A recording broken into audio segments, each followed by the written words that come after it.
I have a message for President Macron. Fights the forces of barbarism led by Iran. All civilized countries should be standing firmly by Israel's side. President Macron and some other Western leaders are now calling for an arms embargo against Israel. Shame on them. What a disgrace. Let me tell you this.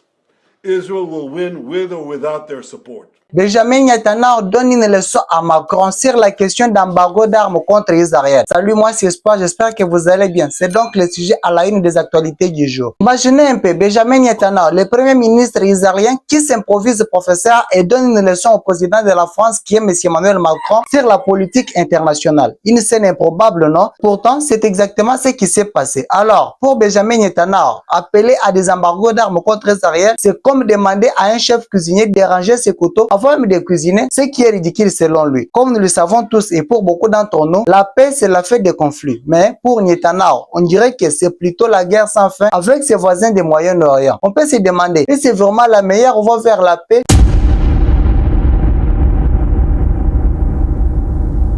Benjamin Netanyahu s'apprend à Macron, honte à Macron. Dans le dernier épisode du feuilleton politico-diplomatique, Benjamin Netanyahu n'y est pas allé de main morte. Cette fois, c'est Emmanuel Macron qui a pris cher. Imaginez, après un an de silence complet et alors que plus de 1000 personnes ont perdu la vie en Palestine et au Liban, voilà qu'Emmanuel Macron décide enfin de sortir de ce mythisme. Mais pour Netanyahu, ce réveil tardif ne passe pas du tout. Avec un honte à Macron, il a fait savoir à tout le monde ce qu'il pensait.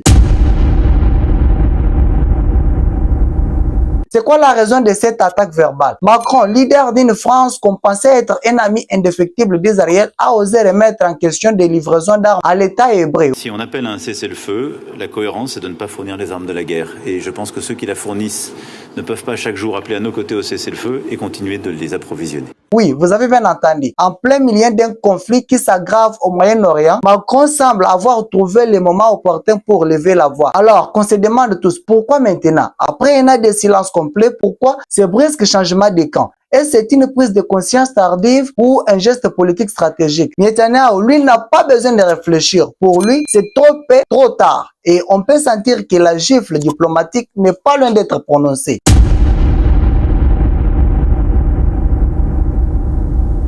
Benjamin Netanyahu entre guerre et mission divine, l'axe de la barbarie. Quand Benjamin Netanyahu parle de la guerre, il ne se contente pas de mentionner Gaza ou le Hezbollah. C'est bien plus grand que ça. Pour lui, ce n'est pas juste une bataille locale, mais une lutte titanesque contre ce qu'il appelle l'axe de barbarie dirigé par l'Iran, bien sûr. Mais attendez, ce n'est pas tout. Il ne s'agit plus seulement de défendre son pays, non. C'est devenu une mission quasi divine. Il s'imagine en guerre sacrée, en train de préparer l'arrivée du Messie, autrement appelé Messie, tant attendu dans la tradition juive. Oui, vous avez bien entendu. Il s'agit maintenant de la guerre version apocalypse. Et ce ne sont pas que des paroles en l'air. Ehud Barak et Ehud Olmert, deux anciens premiers ministres israéliens, confirment que cette vision de Netanyahu est bien réelle. Pour lui, on n'est plus dans le domaine de la géopolitique classique. Non, c'est maintenant une croisade pour l'avenir du monde, un combat cosmique pour l'ordre mondial. Rien que ça. On pourrait presque se demander, est-ce encore une question de politique ou sommes-nous entrés dans un autre registre mystique cette fois-ci?